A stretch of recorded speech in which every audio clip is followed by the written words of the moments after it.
Biochemistry? No? Psychology? Okay. قاعد psychology. Bioinformatics؟ طيب قاعد تاني في هندسة؟ نعم؟ طبعا. عايزين ندوش. ده بهزر من كده يعني. انا بكلم عايزين ندوش. اتفضل. انت هندسة؟ طيب سنة كام؟ انت حياتك بتتغير.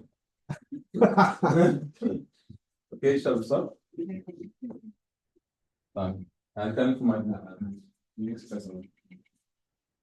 Hello. أهلا وسهلا بكم في السيمينار today School of Biotech. أنا اسمي شريف أبو الخليل Assistant Professor في School of Biotech جامعة النيل. وده أول شهر جاي حضرتك في السكول. يعني يشرفني ويسعدني وجود دكتور محمد عمرو شريف.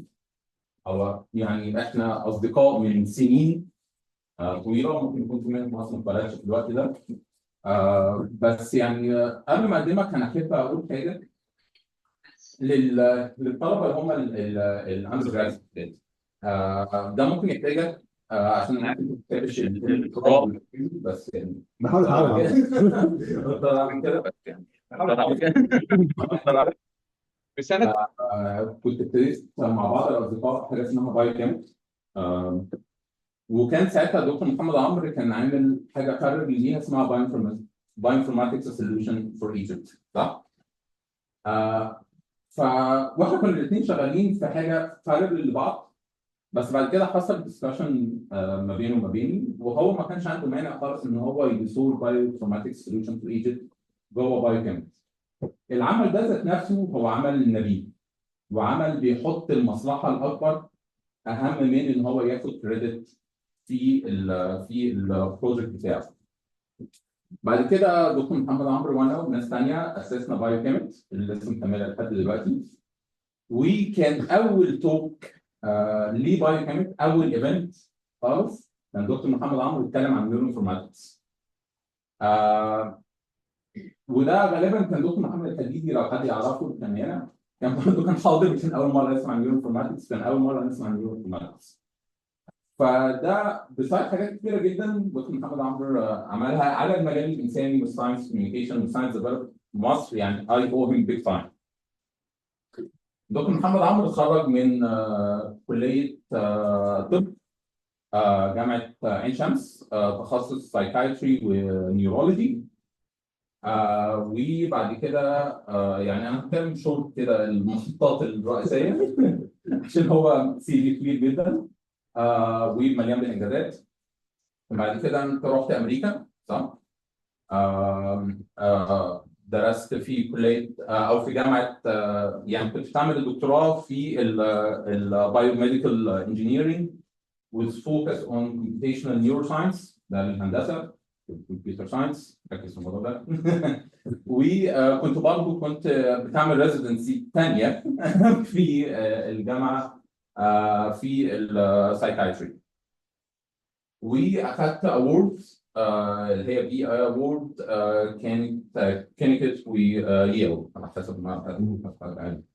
وبعد كده اتنقلت لي بعد البي اتش دي، يعني ام دي بي اتش دي ان شاء الله. رحت بعد كده براون يونيفرسيتي واستابلش اللاب بتاعه في النيورو ساينس. يعني with heartfelt joy يعني I welcome you في التوك في School of Biotechnology. Floor is yours and please welcome Dr. محمد.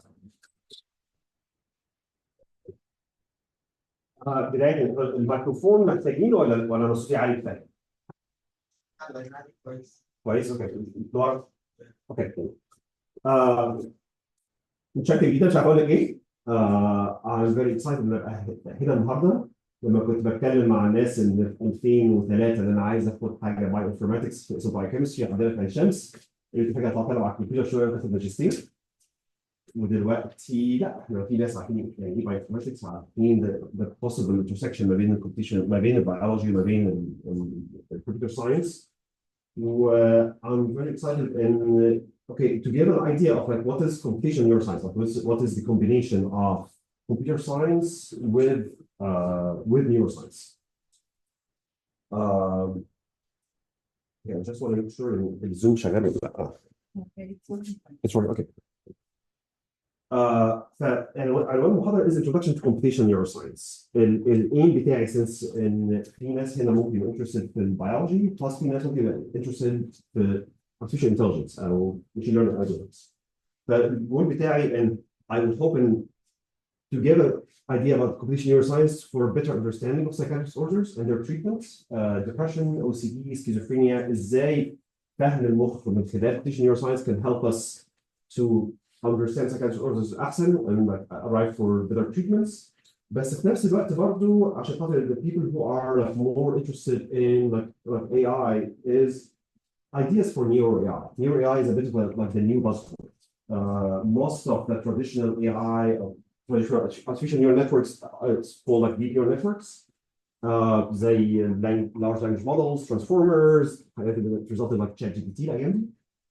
الحاجات دي are fascinating بس الكمبيوتيشنال باور بتاعتهم محتاجة عالية قوي، فالانرجي كونسومشن بتاعهم عالي قوي، فالكولينج سيستم بتاعهم عالية قوي، فايتس ريتشنج ا بلاتو. يعني مش كل الاماكن ممكن يبقى عندها جوجل سيرفرز بالحجم بتاع جوجل او بتاع مايكروسوفت. For some reason في حاجه about neuro AI فيها مشكله مش عايزين نتكلم بس this is what we hope to get principles about how the brain does things with very low energy consumption and start applying this for the mechanisms that احنا trying to use it in AI. فتفكيري ان the people interested in biology or in psychology would have to focus on ممكن how to use computational neuroscience to understand better psychiatric disorders. People who are more interested in engineering applications and like AI can understand some of the principles of how the brain does the computations, and then you can use this to apply it for AI systems.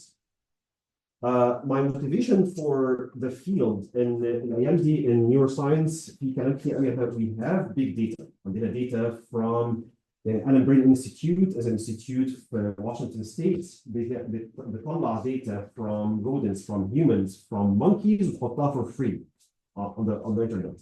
المشكلة is not about that we need big data. We need big ideas.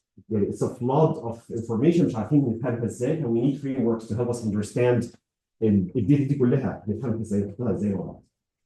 My second motivation أنا عارف إن هنا في computer science research كتير, في engineering research كتير, and it's بالنسبة لي would be very interesting to expand like with the computational capabilities into neuroscience, into computational neuroscience. And computational neuroscience مش محتاج dry ice, مش محتاج reagents, مش محتاج pipettes, مش محتاج like PCR machines.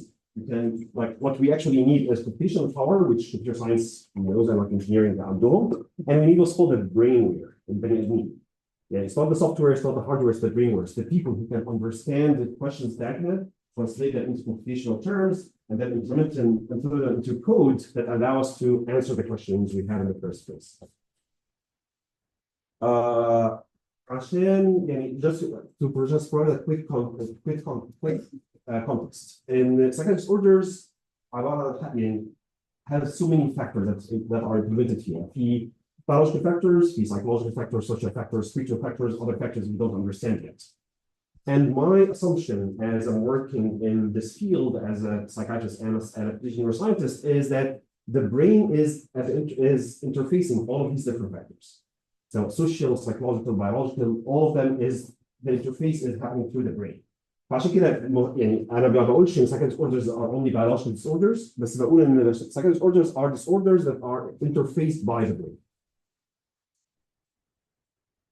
I would like to start quickly acknowledging some of the people who have participated in this. Of course, our patients and their families who provide us with the data that we use. Dr. Patrice Kosnick, who was my mentor and close friend, as he died, February Seredi.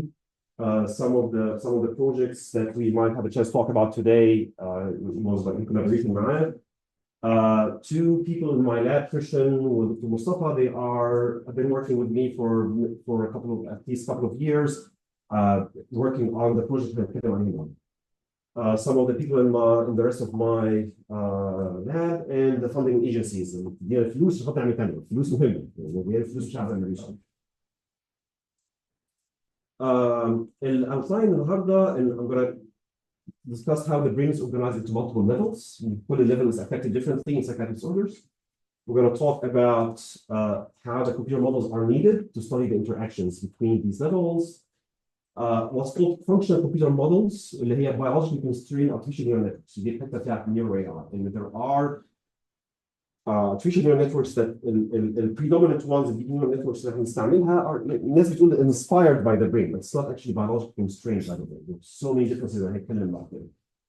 And I'm going to give an example on depression, الاكتئاب, how to try to use artificial neural networks to understand العلاقة ما بين changes بتحصل في البرين والاكتئاب.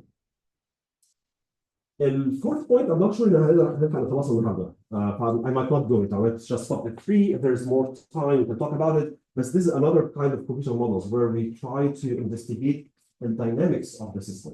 مش الفانكشن of the system. الفانكشن of the system عامل زي computer vision.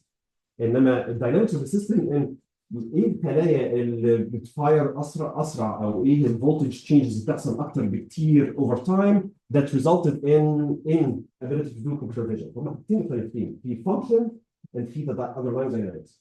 In neuroscience, a lot of the work has been on the dynamics. In the dynamics لما بنحط يعني when we put EEG electrodes on a cap على الدماغ and report activity from the brain, this is voltage over time, this is dynamics. في functional magnetic resonance imaging او fMRI ده بيبقى blood flow over time فبرضه تغيرات over time is dynamical بس in general احنا يعني انا ما يهمنيش الداينامكس بتاعتي عامله ايه، يهمني البيهيفير بتاعي عامل ازاي. انا لما لو انا بشوف ازازه ميه وعطشان ده بيجي اشرب it's a function. في of course الفانكشن بتحصل through dynamics بس the main thing is the function. At least that's my assumption. فانا probably هتكلم على like the first three points. I did like SAP me, so I'll try to get through this. So the first part, the brain is organized into multiple interacting levels. Is a brain, most likely with the cortex on the outside, the cortex there are multiple regions فيها كلهم interact مع بعض. الأزرق هنا is a hippocampus. This is a cortical region, but deep within the brain. And this is what we call networks. ان احنا عندنا regions connected together, but this is a network.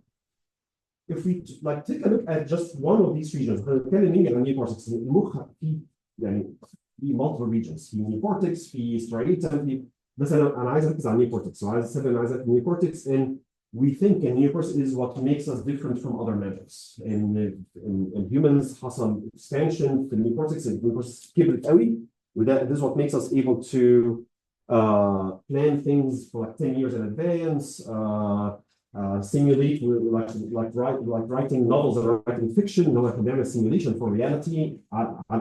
This ability to simulate the future, think of the future, is manifested by the neocortex. This is why I'm very sure. Now I'm going to both on neocortex.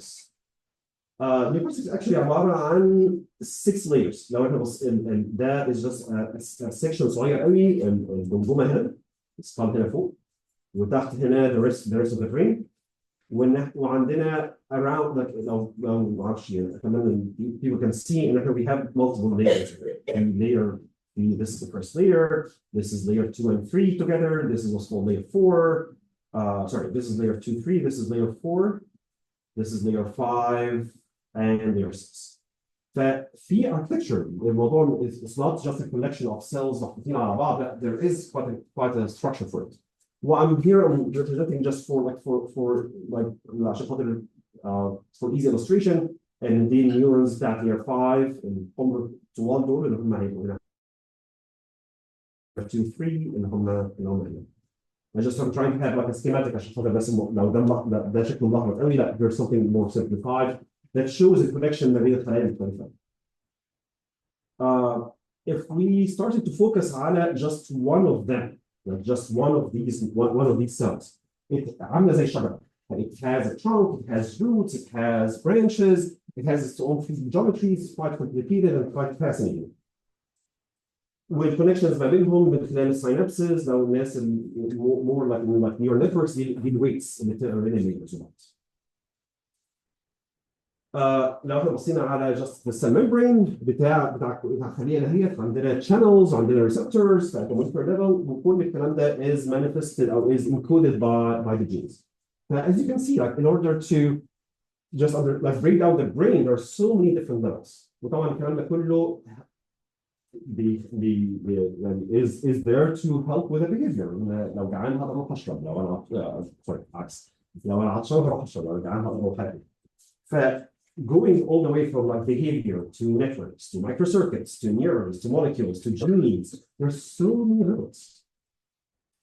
With psychiatric disorders affect different levels in different ways. مثلا for example في الاكتئاب زي ما اتكلم بعد شويه، one of the prevalent changes موجوده in connections بتقل، synapses بتقل، the number of synapses على neurons the neuron that receive the input على الكونكشن ده بيقل. في السكيزوفرينيا مرض الفصام there are subtypes of the neurons that are abnormal. فهتبقى حاجه more على مستوى of the microcircuit. For other disorders زي OCD obsessive compulsive disorder او الوسواس القهري it's more at the network level. فكل مرض has its own abnormality in different levels. والتريتمنت بتاعتنا بتشتغل على ليفل واحد. مثلا لو بنتكلم على الادويه بتاع الطب النفسي بنشتغل على موليكيولر ليفل، هو الدواء بيتاخد بيشتغل على ريسبتور، بس في الاخر it has to affect the behavior. The behavior is all the way up here. We need to understand ازاي التغير ده at the molecular level can result in a change all the way up to the behavior. والinteraction دي زي ما انتم متخيلين it's extremely complex. يعني انا ممكن اقول ايه لو انا قفلت الريسبتور ده النيورون ده هيزيد، النتورك هيحصل فيها كده، البيهيفير هيحصل فيها كده. زي ما شايفين انا بعمل دي this is what we call hand waving. يعني بنعمل كذا بنعمل كذا. But this is not quantitatively disciplined. It's very difficult to make any predictions using كذا. This is why we need computer models. Computer models help us ان احنا assumptions بتاعت كل جزئيه بتشتغل ازاي بيبقى واضحه، بتتقسم الى mathematical equations that then get translated into computer code. كل حاجه الريسبتور ده لما بيتفتح بيزود الفايرنج of the neuron ده بيبقى included in an equation included in a line of code. And so we have the explicit assumption that مفيش حاجه مستخبيه، يعني كل حاجه اي assumption انا عندي بيبقى محطوط in the code. Plus it build the bridges across these different systems. عامل شويه زي جوجل مابس. يعني لو احنا فكرنا this is a map اللي كنت شغال فيها في امريكا، لو just in order to get this sheet يقول لي اوكي انا ممكن اروح من هنا لهنا من الثلاث طرق دهيت وادي التايم بتاعها. I need highway maps الطرق السريعه. I need the street maps اللي جوه المدينه. انا محتاج real time traffic data، محتاج bus and train schedules. كل كده بينتجريت مع بعض across كل الليفلز دهيت عشان خاطر في الاخر اوصل اوكي لو انا عايز اوصل للنقطه ايه النقطه دي اوصل ازاي. This is what computer models allow us to do. احنا بنجيب data from multiple levels, from genetic level, from cellular level, from microcircuit level. كل واحده منهم طريقه، كل واحده منهم way of analysis or whatever way of extracting the data that we use. بعدين نحطهم كلهم مع بعض in the computer model and use that to understand or to answer our questions. And there are different kinds of computer models to make the different levels. The main one اللي هنتكلم عليه النهارده is biologically constrained artificial neural networks اللي هي more at the microcircuit level and has a behavior. هي بتعمل حاجه، يعني عامله زي you can think of it as like computer vision algorithm that's constrained by the underlying biology.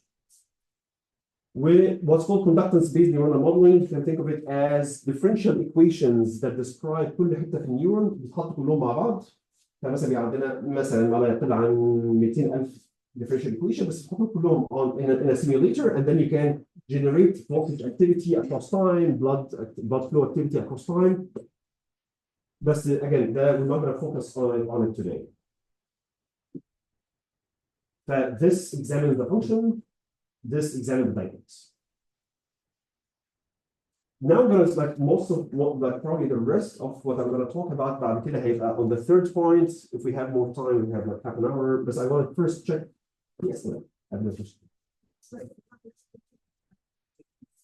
Yeah. ده dynamics اللي هو الحاجه this computer model conducts based neural modeling will allow us to examine dynamics that biological artificial intelligence ما بيبقاش فيها dynamics هي فيها some dynamics بس الداينامكس details بتاعتها مش يعني ممكن بنضحي بالداينامكس ديتيلز مقابل يبقى عندنا الفانكشن ديتيلز. هي not it's biological constraint هي the structure is there بس underlying dynamics ما بنضحي بيها فهو don't have ما بيبقاش في مثلا voltage changes ما بيبقاش في activity هي في activity change بس activity just as like firing or not firing مش لا الفولتج is like negative 70 millivolts بعد كده بيزيد like negative 65 بعد كده بيحصل اكشن بنش لا التفاصيل ما بتبقاش موجوده في البايولوجيكال ستراكشر. اسئله ثانيه؟ الليفلز بتاعت الكاينت ليفلز اللي احنا بنشتغل عليها في الاكزامينج او الداينامكس مينز اتش 1 يعني الموديلنج بيبقى ايه بالظبط على مستوى نيورال سبايرنج على مستوى الجينز على حسب الريسيرش كويشن بتاعك يعني ممكن يبقى ممكن يعني I'm collaborating with some people were examining the effects of genes on the microcircuit dynamics. For that we have يعني sorry يعني ده على كل ده. Genes, molecules, neurons, microcircuits, and microcircuits, strains, microcircuits, and the behavior. والانتجريشن كمان يعني الليفلز دي بيحصل لها انتجريشن في الموديلنج الاساس الجيفن ان احنا they have to be integrated بالظبط. Other questions?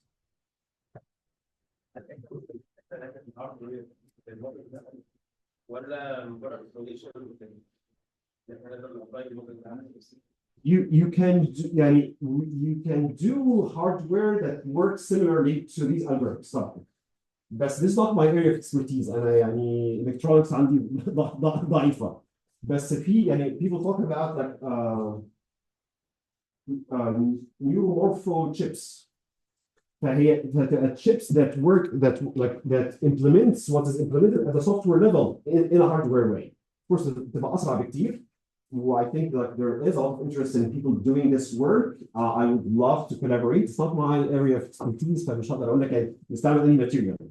Sure. Sorry?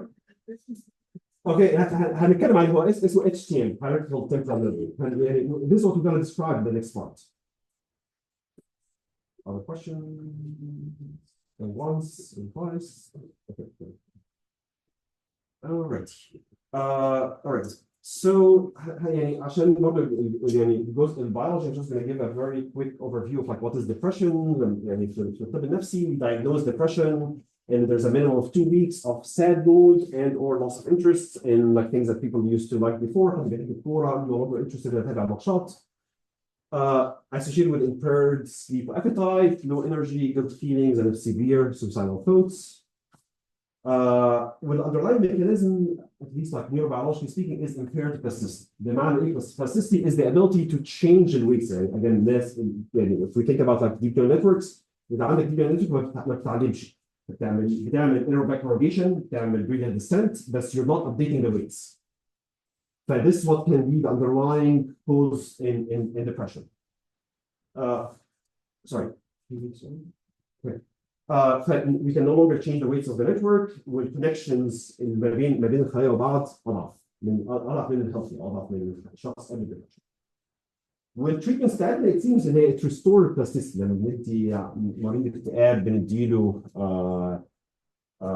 أدوية مضادة للاكتئاب it seems that we restore the ability of the network to update the weights وبيبدأ يزود الكونكشنز بين الخلايا. كان think عامل شوية زي مثلا الشجر في الشتاء والشجر في الربيع. شجر في الشتاء الورق معظم الورق بيقع البرانشز بتتكسر في الربيع لا كده عندك نيو برانشز عندك نيو ليفز والليفز دي هي اللي بتعمل الكونكشنز ما بين الحاجات وبعض ما بين النيورونز وبعض. مستوى النيورونز صح الكونكشنز دي على مستوى النيورونز نفسها مش كفانكشن بس موبايل البلاستيسيتي بترجع تاني از نيورون البلاستيسيتي بترجع ان البرانش بيزيد وانس البرانش بيزيد وفي ليفز على البرانشز ده بيخلي البلاستيسيتي تبقى احسن. It's both like a structural and a functional. انا مبسوط ان في اسئله بتطلع في النص بليز يعني feel free يعني احسن من اسئله في النص احسن يعني.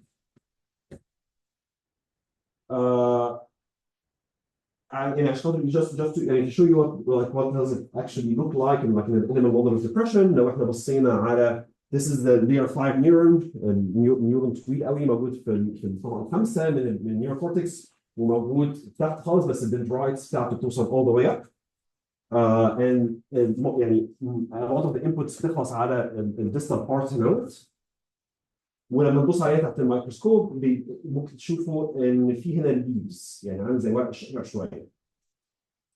دي This is where النيورونز الاكسس بتاعت النيورونز الثانيه بتيجي to target او تعمل ساينابس عليه. ده in a healthy animal.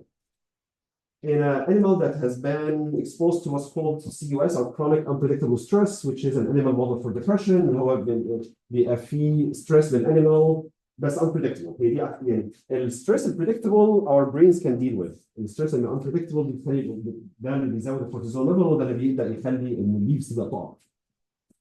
فيو كان سي ان يعني الليفز هنا هو اقل من هنا. يعني the number of leaves on this side اقل من this side. And then after treatment with a medication, in this case is ketamine, you can start seeing the branches better تكبر تاني. So this is just I just wanted to show you ده بيبقى منظرها عامل ازاي in real life. فالسؤال النيوروبيولوجيكال phenomena يعني this is kind of like a way of like okay like how to actually do a computational neuroscience research project. Because the steps is let's identify a biological phenomena that we try to understand. يعني هو مثلا النيوروبيولوجيكال phenomena بتاعتنا is in reduced spine density. Spines is as the leaves where the synapses are formed. Reduced spine density might underlie depression and it's restored by treatment. And I'm trying to understand السؤال بتاعي how might synaptic changes be connected to the depression symptoms? والسؤال الثاني is how are synaptic changes the spine density related to EEG changes? This is a question that is more functional question. This is a question that is more a dynamic question. We're kind of on EEG changes now. EEG ده recording the voltage بتاعت المخ من على الدماغ over time. It's a dynamic phenomenon. We will start with the first one. How might synaptic changes be connected to depression symptoms? دي النيوكورتكس 6 layers بتاعتنا. السؤال المهم عشان اقدر اقول يا ترى لما انا بدور لما الكونكشنز ما بين الخلايا بتقل ايه ده بيحصل عندي depression. طب هو ايه يعني what was the original function of this network في الاول خالص؟ Otherwise يعني I don't know. Okay يعني لو انا عندي a deep neural network مثلا بتعمل مثلا like image identification زي AlexNet for example ده هيخليني لو انا بوظت الكونكشن هنا هيبقى في impairment in the function which is image identification.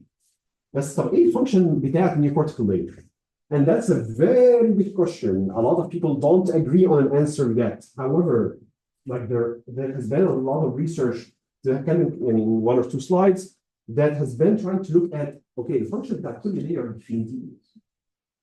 And the main function that we think about is our assumption بتاعنا and it learns and predicts sequences of activities. It's a sequence of neuronal firing. Let's say مثلا 5 spikes and then 2 spikes and then 1 spike. Okay, 5, 2, 1. This is a sequence. The function of the neuron is to learn the sequence. When just from this simple, what appears as a simple function, actually we can start examining just from this.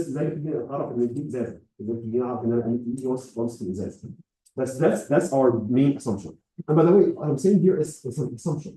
ممكن حد تاني يقول لي لا الفانكشن بتاعت النيوكورتيكال layer is not that. Function of the neocortical layer is to respond to inputs. Okay, we're going to create another model with that assumption and let's examine both models and see which one agrees with the data more. فالحاجه اللي عايز اقولها ان مفيش truth مفيش حقيقه هي ثابته. في assumptions احنا كلنا ماشيين باسامبشنز. For example احنا دلوقتي assuming ان كلكم بتفهموا عربي for example. لا حد ما يفهمش عربي اوكي يبقى there is it's an assumption. انا ما اعرفش انا ما بتكلمش مع كل واحد منكم بس that's an assumption. يعني our brain mostly works mostly works on assumptions. So this is an assumption. But we can examine other assumptions. We missed the computational neuroscience or computer models. We make the assumptions very, very explicit.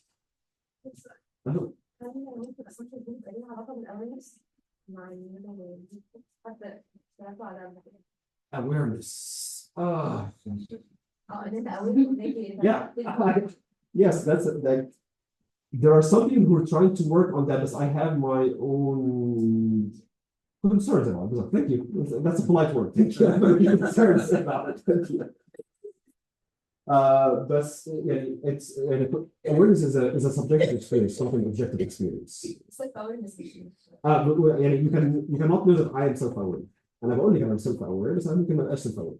That's part of that subjective objective. But happy to talk about it afterwards. I think it's a very good question. This is Jeff Hawkins. He's the guy who he's an engineer. He كان هو the developer like في التسعينات أول handheld computational device كان اسمه the Palm. هو اللي كان عامل الشركة بتاعته كان هي اللي عملته. ده كان قبل ايفونز قبل اندرويدز قبل بلاكبيريز. He has been very interested in understanding how does the neocortex work, and في 84 85 دخل in a PhD program عشان وعمل البي اتش دي بروبوزال بتاعه ان انا عايز افهم ازاي الكورتكس بتشتغل. وبعد كده ما حدش اقتنع بكلامه خالص. قالوا we don't understand, it's not an important question. فقام سايب البي اتش دي و he started the cloud company حوالي 10 سنين بعد كده. And then he used and like he published a book called Intelligence في 2004. And then في 2005 he started a company called Momenta in California. And it's a research company. فهي company مش only for products but actually to make like to do research. الكود بتاع Momenta is available online. It's an open source. And journal clubs بتاعتهم is being live streamed على YouTube. عاملين هم like a group of videos to teach people about their algorithm. وسوبوتاي أحمد is his vice chair for research for Momenta. بعد كده في حوالي 3 سنين he published a thousand brains, new theory of intelligence. This is kind of like summarizing in 15 سنة اللي اشتغلوا فيها research بتاعهم, and this is what kind of like the updated research so far. الالجوريثم الاساسي بتاعهم اللي احنا هنتكلم عليه is called hierarchical temporal memory. And the way I think about it is it's an artificial neural network that is constrained by cortical neurobiology. And this is the algorithm that I think is if I'm putting a lot of my career على and this is the algorithm that works best. أنا ما عنديش stocks في الشركة, نفسي طبعا بس ما عنديش. بس the ability of this algorithm to explain how the cortex work is very, very impressive. There are some other like 1 or 2 other frameworks that talk about the function of the neocortex. It's not as advanced as this one, in my opinion. I'm gonna do a quick overview of what is the differences between deep neural networks وبين HTM. Deep neural networks زي ما حضراتكم probably عارف ان it's اليونت بتاعتها النيورال يونت بيجيبها inputs بتعمل multiply these inputs بالweights بتسميت and if this bigger than a specific threshold then neuron be fire or does not fire. This is not how the neuron works. This is the layer 5 parallel neurons زي ما شفناه في الصورة اللي كده. الجزء اللي فوق ده represented بالجزء الأخضر اللي تحت. That's it. فكل الديب نيورال نتوركس بتشتغل بس على this part which receive our inputs ولما الانبوت ده بيزيد على specific threshold بتفاير. There is input that comes للجذور بتاعت الشجرة وفي inputs جاية من فروع الشجرة. But nobody talks about these as something important in the computation.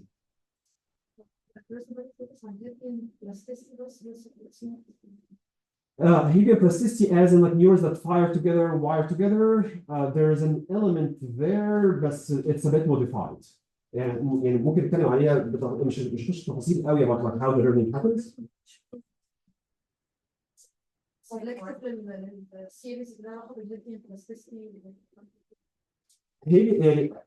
Again, the way I think about it is helium plasticity is a description of something that happens in the biology. But there are multiple subtypes underneath the helium plasticity, and that's حاجة زي spike timing independent plasticity, حاجة زي behavioral BSTP, behavioral LTP and LTD. These are mechanisms that underlie STDP.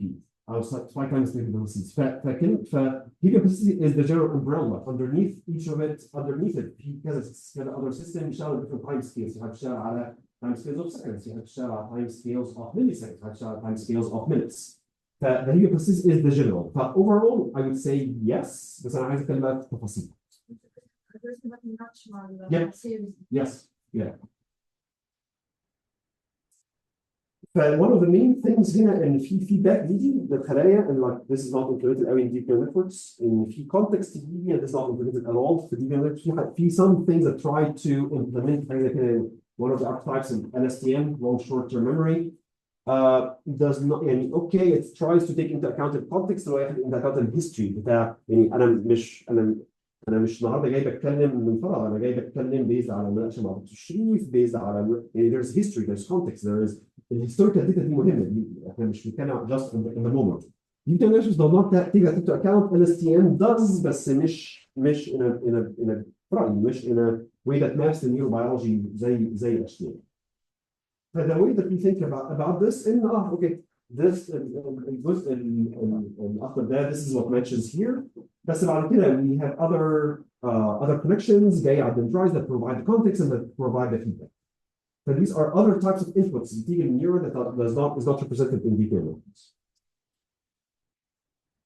أنا gonna have like bullet points كده عشان خاطر نقول يعني هو actually بيعمل إيه أو يعني إيه فرق بينه وبين deep neural networks. The dendritic segments act as detectors of pattern activity. إن في عندي dendrite يقول لي إن أنا جالي سبايك دلوقتي جالي 5 2 1 جالي 3 4 3. These patterns goes into the dendrites.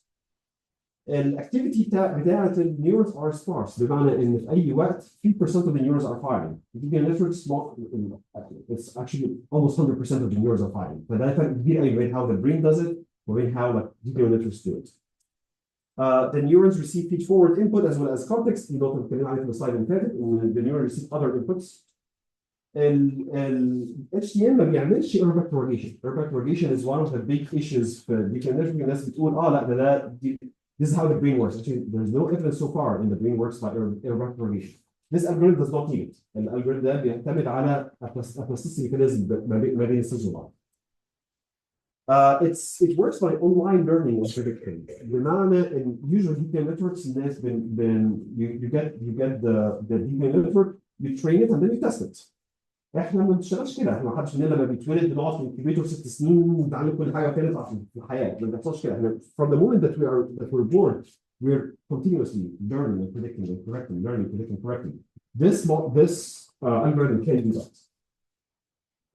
It can learn multiple sequences, including حاجات overlapping without catastrophic forgetfulness, and this is one of the issues for LSTM, long short-term memory, for deep neural networks. And once you have overlapping sequences أو sequences كتير الالجوريثم بينسى السيكونسز القديمة. You have to keep teaching الحاجات القديمة.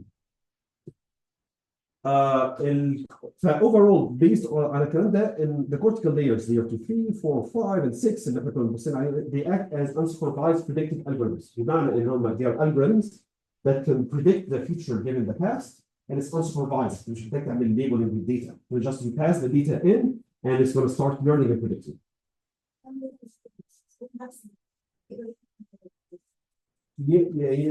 Can input? That depends on the size of the data. Like of course, it has a limit, but the limit مش as low as LSTM. So depending on the number of what's called the mini columns, the number of units per mini column, the plasticity parameters that we're using. The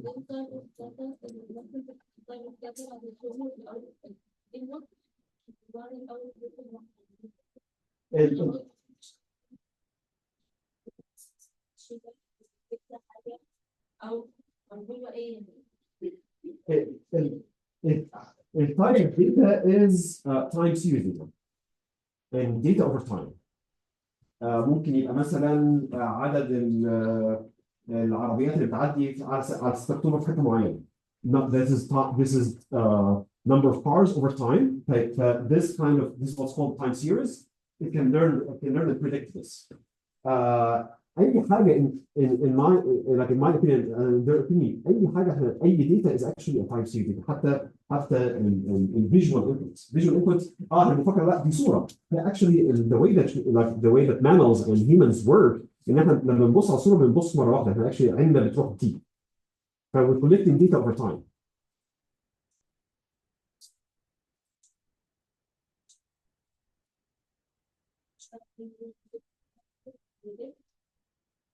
هو it can do this but it's going to do it in a bit of a different way. مش هيعملها زي computational neuroscience مش هيعملها زي CNS.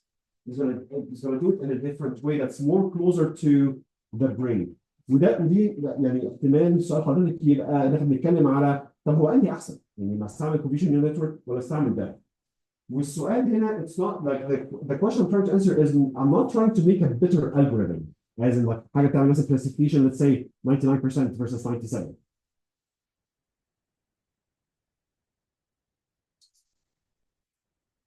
الاوتبوت depending على how we're going to put the different temporal memory together ممكن يطلع الاوتبوت يبقى labels. We can do it this way.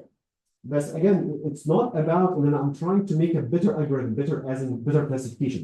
I'm trying to make an algorithm that works like the brain because this is my goal. My goal ان انا عايز افهم البرين بيعملها ازاي عشان خاطر psychiatric disorders امراض نفسيه.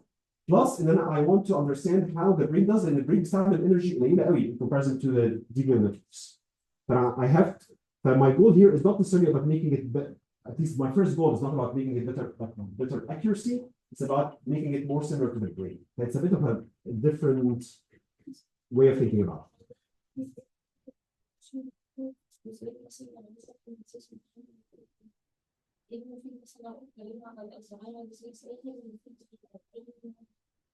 ان انا بحاول افهم ازاي التغيرات اللي بتحصل في الزهايمر يعني مثلا الاتروفي اللي بيحصل في حته معينه في المخ ليه الاتروفي ده اللي بيعمل لي سيمبتومز زي ليه الاتروفي ده اللي بيعمل لي الميموري امبيرمنت الموجوده في الزهايمر فبحاول افهم ايه الكونكشن ما بين التغيرات اللي بتحصل في المخ والاعراض بتاعتي ده سؤال مهم قوي احنا ممكن نقول ايه لما مثلا بيحصل سيلولار ديث مثلا في الهيبوكامبس في الالزهايمر العيان بينسى بس this is just a correlation sort of mechanism انا عايز اعرف ليه الخلايا دي لما بتموت بتعمل ايه step by step across the levels from the microcircuit to the network to the behavior اللي يخليني اقول ان لما ده بيحصل البيهيفير بيتغير.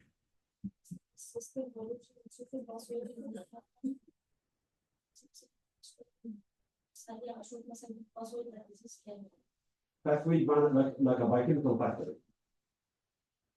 تمام biochemical pathway هو بيشتغل على مستوى السيل بس مش بيشتغل على مستوى the whole brain. بس Alzheimer is a systems يعني the word systems biology is different from the word systems neuroscience.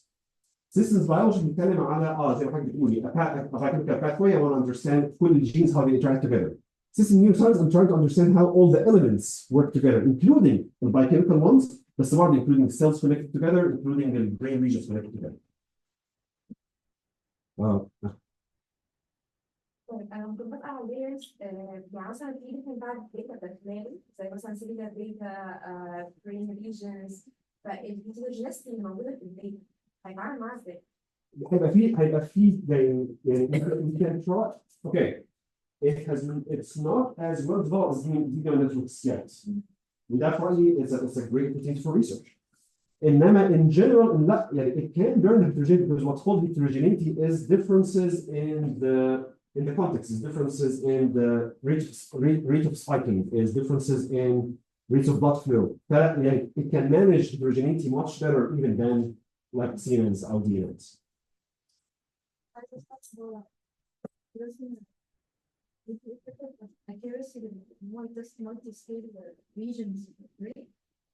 We can build it to do this way. For now, it's just a single region. But this is some of the work that we're doing in my lab, and that we want to expand it. The multiple regions, yes, and including not only multiple neocortical regions, but also multiple like we want to do this on striatum. There are ways of like let's expand this, and this is why I'm presenting about it. Okay. So it's the idea is great. In theory has been developed, but has been developed just عشان خاطر اشوف ازاي اعرف امسكها ولا لا. This does not talk about مثلا OCD, but talk about depression, talk about anxiety, talk about substance use disorders. But this is for us, it's a very fertile region for more research. And I hope that we have like 5 or 6 more minutes, and I think 10 more minutes. فالناس ممكن 5 دقايق تقعد زيادة شوية ولا لا؟ Okay. Okay. فزي ما كنا بنتكلم قبل كده ان the main idea in each of these regions, each of these layers, يعني دي layer 2 3, دي layer 4, دي layer 5, كل واحدة من دول it learns and predicts sequences. Our question can trying to answer that, going back to our research question في الأول, اللي هو how do we explain the atrophy or the loss of connections build depression? For that, we published this last year, and we're trying to understand if the temporal memory layer learns sequences of letters. And like you can think of the sequences of letters as sequences of emotions. And أنا بحس بالفرحة بعد كده بالحزن شوية بعد كده بالأسى بعد كده بالغيظ فهي كلها are sequences of emotions. So it's just sequences زي sequences ثانية. But if we want to examine how does the cortical atrophy or the atrophy of the synapses can result in impairment in learning the sequence, we got like a temporal memory. This is like the algorithm. ومرة ثانية ده بيساوي one of these layers. Just one of these layers. It was a very small thing. Just okay. Let's focus on just one layer. ونعلمها sequence of letters زي عاملين هنا just random letters وبعد كده نتأكد ان هي اتعلمته كويس over the number of iterations. This is the total number of predictions. This is the ideal prediction. Over the different iterations, the network was just this shows us that the network was able to learn the sequence. The sequence of letters over around like 1,000 iterations was able to learn and make predictions based على achieving the ideal number of predictions. And another way to visualize it in مثلا إن لما عندي sequence والنتورك is able to predict لو اديت مثلا letter A what's going to be the next letter. فمثلا لو اديت letter A there were 2 letter A اتكرر مرتين there are 2 letters بعديه فممكن يبقى AT وممكن يبقى AR for example. مع B كان just 1 مع C كان 4. So this is like just an idea of like what was the sequence. كم مرة اتكرر كل حرف وكل حرف is the network able to predict الحرف اللي هيجي بعد كده ولا لا. فاجين it's sequences. لو انا بتكلم على بقرا كتاب بقرا جمله في كتاب am I able to predict the next word ولا لا. لو I'm reading if I'm looking لو انا navigating هنا مثلا في جنوب نيل لو عارف لو حتى على الدور الثالث دخلت يمين هلاقي المعمل الفلاني. It's just sequences. Everything is sequences. Music is sequences. Stories are sequences. But this is just a sequence of letters that the network is able to learn. And then we started destroying the synapses. فاللي هو بدأت إيه أكسر فيهم أقطع connections بينهم وبين بعض. بدأت أقطع like 25% leaving 75% intact, 50% leaving 50% intact, 60% leaving 40% intact وهكذا. وممكن تبدأوا تشوفوه as we're going down in the colors the number of predictions بيقل. يعني لغاية ما نوصل at only 20% remaining synapses, almost there's no more prediction, which is like kind of like makes sense. Like there's no surprise here. In network handled sequences, the number of connections, the sequences, but okay, there's nothing big to it. We plotted the percent of remaining synapses in Dune, but over like hundreds of networks, just to make sure in the network واحدة بنعمل 100 منهم just to make sure ان الفايندز اللي احنا شايفينها is مش حاجه بتحصل في نتورك واحده، دي حاجه بتحصل في distribution of the networks او في population of the networks. فat 100% of remaining synapses احنا عندنا نفس number of predictions at 75%. فضمنت 25% من السينابسز still it's able to make the predictions up to 50% it's still able to make predictions. So it's very resilient. انا ممكن اضمن 50% من السينابسز بس still the network is going to be able to predict, which is powerful, which is great. But again, this was something that they published before about Epstein, but this was not a big deal. The very interesting part for us in the confidence about the prediction. انا ممكن اقول ان انا متوقع ان انا لو طلعت الدور ده خدت يمين هلاقي المعمل الفلاني، بس how much confidence do I have about this؟ يعني هل انا مثلا بنسبه 50% هلاقي الموضوع ده، ولا بنسبه 90% هلاقي الموضوع ده؟ يعني لو انا عارف طريقي بنسبه 50% برضه مش هروح المكان، بس انا عارف طريقي بنسبه 90% اوكي I'm gonna go there.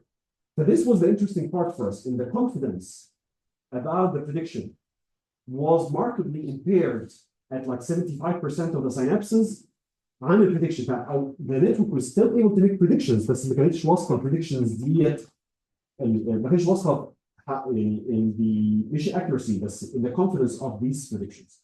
انا مثلا يعني just as a way لو انا ماشي في طريق دخلت يمين عارف ان انا مثلا هطلع على 6 اكتوبر، هطلع استفيد بنسبه 90% خلاص كده ده بطلع استفيد، بس with this destruction actually I'm not sure انا ممكن اطلع على استفيد 50% وممكن اطلع على مكان تاني خالص. ف this is the difference in the change in the number. It was not about the prediction, it was about the confidence in the prediction. ده can you clarify it? Confidence? Confidence, yes, like the more data, like the more data that the network have seen, the more confidence it will be. بس هنا لا, it was dependent على the number of connections. So this tells us in depression ممكن يبقى الناس still بتعمل predictions مظبوطة بس their confidence about the prediction هي لا يمكن.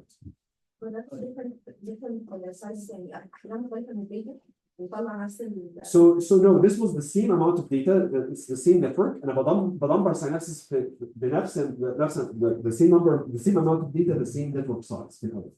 بس بعد كده ببدأ يعني to model depression أنا بقول دي network سليمة دي network depressed. How I'm going to do the network depressed إن أنا بشيل connections. بس ده independent sample size أصلا الداتا اللي داخله له اصلا. انا بقارنه بالكنترول بتاعي، بقارنه بالكنترول، ما بقارنوش بالداتا.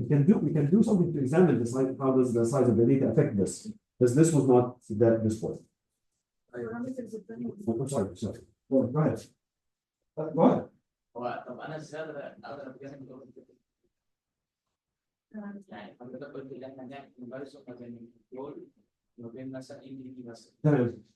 ازاي اقدر اتجنب السكيورتي يعني في اصلا انا اشتغلت على الجراف بتاعي على السي ان ان والشيء ده انا ازاي اقدر اتجنب overfitting يعني هو actually I want my model to overfit. بس حضرتك قلت اول الانتنشن يعتبر هو شغال في كده الكونكشن من فوق كده مثلا سايكل من فوق الكونكشن بس انا هو كده هو اللي بيشوف ان هو بيديك على قد هو يعني ما بيوصل لي يعني بس ويز اسيستنت مثلا اشوف مثلا الدايجنوز يعني يعتبر هو الالجوريزم ده اللي هو يعتبر كدايجنوز صح؟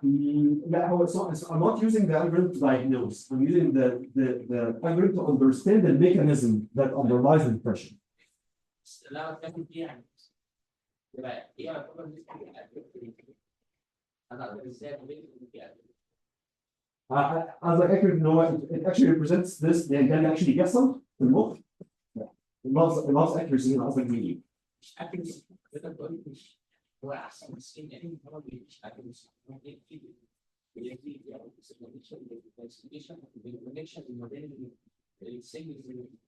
بالظبط. بس اللي انا بتكلم فيه هو طيب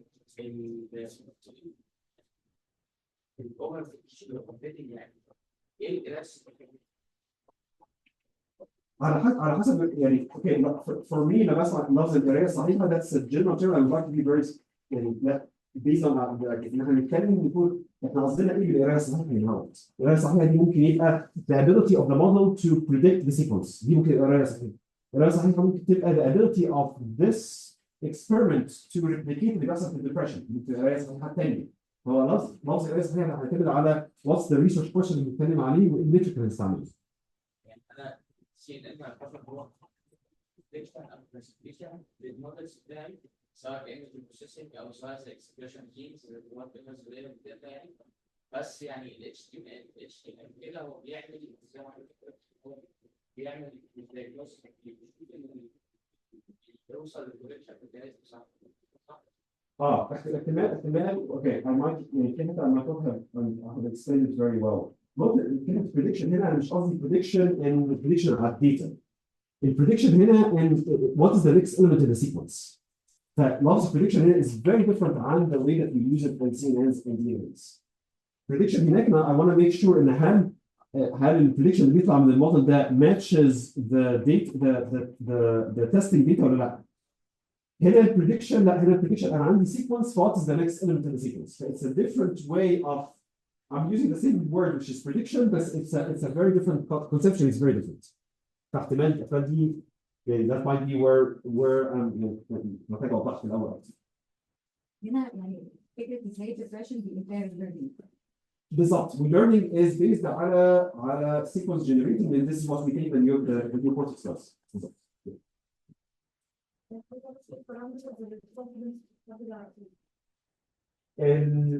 هنا الكونفرنس هنا كان how يعني there is what's called like a surprise signal. يعني هو الالجوريثم is able to predict مثلا انا predict مثلا 1 5 6 10 بعد كده this is what I'm predicting. مثلا فجأة الاقي 1 5 6 1 so there's an element of surprise here. And this surprise signal موجودة في النتورك. The strength of this surprise signal is what gives the confidence here. لو انا بفاجئ بحاجه كتير there's a lot of surprise signals then my confidence is actually low. انا بفاجئ بحاجه كتير انا I should not have been confident about what I'm making.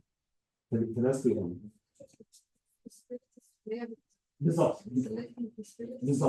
بالظبط تحط what I would call تحط predictions predictions is what reflects the possibilities. بالظبط انا بشوف 1 2 5 فاللي بعديها 4 اللي بعديها this is how we think that the pyramidal neuron electrophysiology, the pyramidal neuron biophysics actually works, which for me is an amazing part in HTML, which does not happen in deep neural networks. This is just to make sure that different hyperparameters were able to replicate the same results. This is not a very important slide, but I don't want to but I just want to kind of to summarize in the brain that is not depressed, we have predictions. We provide certain context, we get a prediction. For reduced synapses, depression, we have predictions. We have predictions, but the number of predictions are limited. When the number of predictions is limited, البرين بيحتاج ان هو يبقى prepared لكذا possibility. لو انا دخلت يمين اطلع على اكتوبر بس suddenly I'm not confident بعد بس انا لازم اعمل حسابي اوكي لو دخلت يمين اطلع على اكتوبر بس ممكن اطلع على حسين بس ممكن اطلع على التجمع الاول. I have to be ready for all these possibilities. مثلا كميه البنزين اللي معايا هتبقى اكتر. That's the thing. Because I'm not confident, I have to make sure that I have so many possibilities. I have to be ready for so many possibilities. وده بيزود ال requirement or expense اللي عليا. And this gets manifested as potential. I think this will be my last slide for. Oh, okay. Okay. This is just like احنا كنا بنتكلم على layer واحده بس. هنا مع Christian we're actually expanding بقى اوكي طب ازاي اللايرز كلها بتنتراكت مع بعض؟ وازاي اللايرز كلها بتنتراكت مع multiple columns يعني اللي هو we're trying بدل ما نركز على حته واحده بس من النيو كورتكس لا let's let expand to the whole new cortex. this is the current work that we have been doing.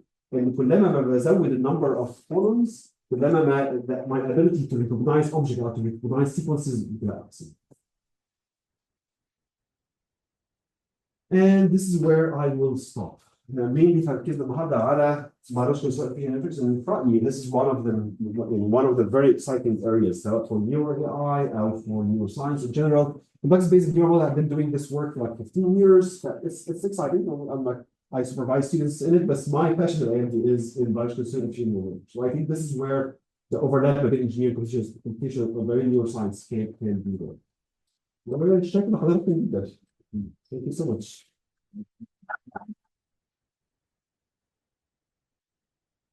شكرا دكتور محمد. اقدر اقول ان انا حضرت توك ليك في 2009 وبعد كده and still mind blowing لحد دلوقتي كواحد شغال في الفاكسين ديفلوبمنت زي كده دايما بشوف الساينس بتاع دكتور محمد way cool عن vaccine development. ده ما حدش بعمل كوفيد. وقت الكوفيد I was more cool بس دلوقتي الكوفيد راح نزل. It's always impressive in في kind of like realm of biology بحاله where الأورجان بيحاول يفهم الأورجان يعني البرين بيحاول يفهم نفسه which is really impressive بصراحة. And that's very fascinating. أنا عندي سؤال ممكن يكون سؤال جينيريك بعد كده نفتح فلور للكويشنز بعد كده لو دكتور مريم تسمح لنا بعد كده لأن في ميتنجز المفروض كتير. أوكي طب هو سؤال هنا أفتكر ممكن يكون يعني من behalf الستودنتس هنا يعملوا ايه عشان تجوين ان في الفيلد ده يعني ان شاء الله برضه اكيد في دماغكم طب انتوا دلوقتي اكسايتد اباوت ده تعملوا ايه عشان يدرسوا ده؟ So like there's something like the way I think about it, there's something at the student level and then there's something at the institution level. Okay. At the student level, which I think معظمكم هيبقى عنده, programming is essential. إن حد يعرف يعني. And like most of what we're doing here is Python. Programming, GitHub and version control, Anaconda like virtual environments. كان بالنسبة لكم كله يعني لعبة يعني. This is the main thing. Once you have a good understanding of this, then you can start building the neuroscience knowledge and then start combining both of them. بس هي مشكلة الفيلد and it's an interdisciplinary field ما بين neuroscience, mathematics and computer science. Usually الناس تخش في الفيلد عندهم واحد من دول بس and then as they go into the field they start learning the other two. But that's okay. And that's not an issue. This programming is essential. Without programming مش هنعرف يعني. And usually when students come to me for to join my lab, I go, okay, how's your programming skills? If it's not high, you go short, take the courses in the semester, work on technique, and you can start talking about this. At the institution level, I think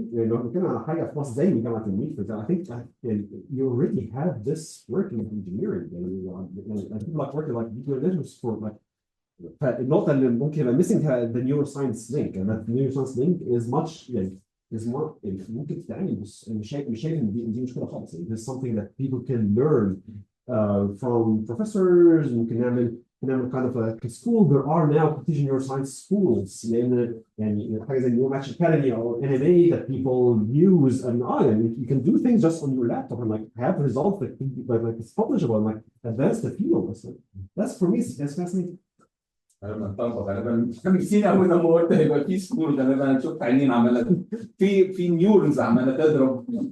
اوكي طب يعني الفلورز اوبن لاي اسئله او اي حد عايز يسال اتفضل. Of course طبعا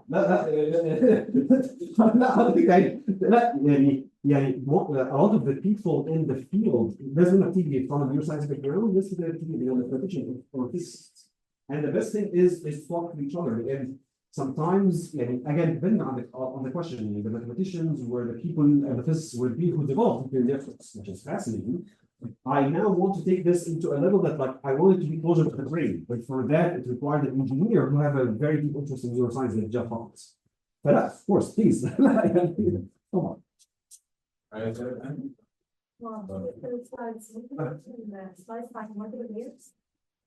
Multiple like this one. كل ده على مستوى السلايدز. هل في layers تاني added أو similar يعني هل عملت combination مع like other brain regions قصدك مثلا؟ لا مش نفس البرين region بس على connection أو cell groups يعني حاجة ليها علاقة بموليكيولر أكتر. molecular أكتر يعني within a single cell. Okay, within a single cell, we can, the more suitable approach for modeling are the biophysical models, the conductance-based models. Yeah, transcriptomics, قصدك? We actually do that. One of my collaborators is like the same professor like in transcriptomics, and هو بيعمل إن هو بيطلع messenger RNA data, we discuss what are the changes that differentiate مثلا in epilepsy rats and non-epileptic rats, and then we apply these changes in the conductance-based models. We can integrate, but that's the dream to be able to like move from one model to the other. But it's not that easy. في efforts to do. It's just not that easy. الموديل هو نفسه مش لسه developed إن هو يعمل integration. يعني الداتا نفسها. لا يعني the ability to sit down and like اوكي لما ده بيحصل ده في الموديل الفلاني ده بيحصل في الموديل الفلاني. الموضوع محتاج just like research funding ان احنا نقول okay like this is an important problem that will be solved by integrating these two models. Please do that for use. It's اليوم في 24 ساعة. وافتكر كمان يبقى يعني يبقى amount of data طالعه من transcriptomics بعد كده proteomics level to be integrated في حاجه اللي انا فاهمه يعني على حسب فهم ان هو ده يعني هو ما اقدرش اقول ماكرو ليفل بس هو سيلولر ليفل بس على الموليكولر ليفل اكيد الفاريبلز اكتر فتفيد يبقى في كده لوب بالظبط. في الموضوع ده يبقى and that's why like most of this work is through a loop ما بين experiments and theoreticians. الموضوع يعني بنطلع predictions but then test the experiment and experiments give us back. It is continuous. It is a process. اتفضل. سوري معلش بس هو كنت عامل فين؟ عامل سوري الموديل بالمعنى. يعني additional power from Actually, on the contrary, I was running this on my CPU. لا يعني in comparison to okay طبعا in comparison to what? In comparison to big networks لا يعني I don't need GPUs to run this. Actually, Numenta, the company that developed this AMD, are implementing large language models on CPUs using their technology. فلا computation power يعني if it appears complicated okay بس لا يعني computation power requires less. بالنسبه يعني موديل زي ده بنحاول يعني نقرب قوي من البيهيفير بتاع البيت بس احنا يعني كسيجنالز او كبوزيتيف سيجنالز بالنسبه للكمبيوترز بتاعتنا هي قليله جدا. Okay, and the voltage of the brain is very low compared to the voltage of the computer system. It's not okay. If I understand your question correctly, it's these are two separate things. The way I think about it, there's one way of it هو الفانكشن بتاع algorithm A computer vision for example ولا الفانكشن بتاع ولا انا عايز ادرس الفولتج changes اللي بتحصل. That's why I separated الأول models into like function models and dynamical models. على حسب السؤال اللي انا عايزه. السيجنالز نفسها. يعني there has been a lot of work. It has been a lot of work in trying to understand the signals in the brain are the same for like the past almost 100 سنة. EEG almost يعني مثلا كمان سنتين ثلاثة 100 years of like since EEG like the first EEG recording happened. There's been a lot of work in that realm. I'm not worried about this piece. بس احنا مش فاهم السؤال كويس ممكن بعد after later on we can discuss this further. I can take one last question عشان في meeting sorry. بعد كده ممكن لو meetings خلصت بدري ممكن بيطلعوا في سكول بايوتك يتكلموا مع دكتور محمد. ممكن نقدم على الأربعة احنا لازم نقولنا انا لو بعض غالبا هتزعل مني يعني هو شخصية ثانية يكون هو حاجة. اتفضلي آخر سؤال. I think that's a fascinating question, and we're trying to write something that can we can get something from like Autism Foundation to do that. And it's very applicable. The way I say it's very applicable. Again, and I'm not an expert in autism, but there are like people at Brown University like experts in it. I haven't reached out to them yet, just found this input. But I think it's going to have a great value to millions of consumers. I think so. اوكي شكرا مرة ثانية. بشكر دكتور مريم للاورجنايزيشن بتاع السيمينار مجهود كبير جدا صراحه في وقت قصير جدا. في وقت قصير جدا فشكرا قوي دكتور مريم وبشكركم على الحضور بشكركم فعلا على الاسئله والاهتمام. غالبا دكتور مريم هيبقى في توكس غالبا احتمال صديقنا الثالث مصطفى ناشد احتمال يبقى موجود ان شاء الله كان كوجنيتيف نيورو ساينس احتمال على شهر 1 وسي ان شاء الله يبقى في توكس وسيمينارز ثانيه ان شاء الله دكتور مريم تعلن عنها. لو اي حد ينسى برضه في توبيك ممكن يبعت لنا او يبعت لدكتور مريم ونشوف مين الافيلبل في الناس بتاعتنا اللي يجي يتكلم. بشكركم جدا ودكتور محمد عمرو. It's always fascinating to hear you talking. It's always humbling and grounding to know how little I know about biology. Thank you so much.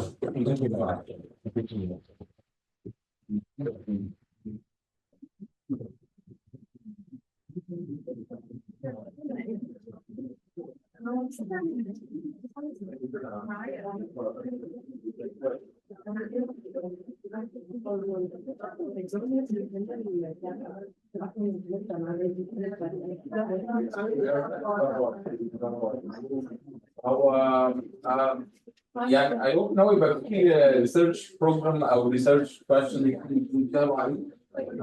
ولسه هو لسه أول مرة يجي طبعا. وأنا لسه بقالي شهر بتكلم كتير إن هو يجي وهو ونستثمر على بعض.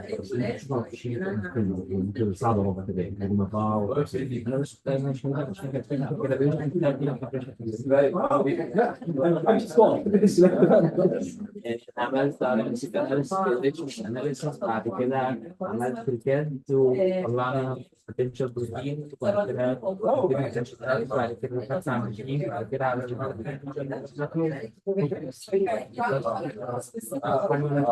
Sure.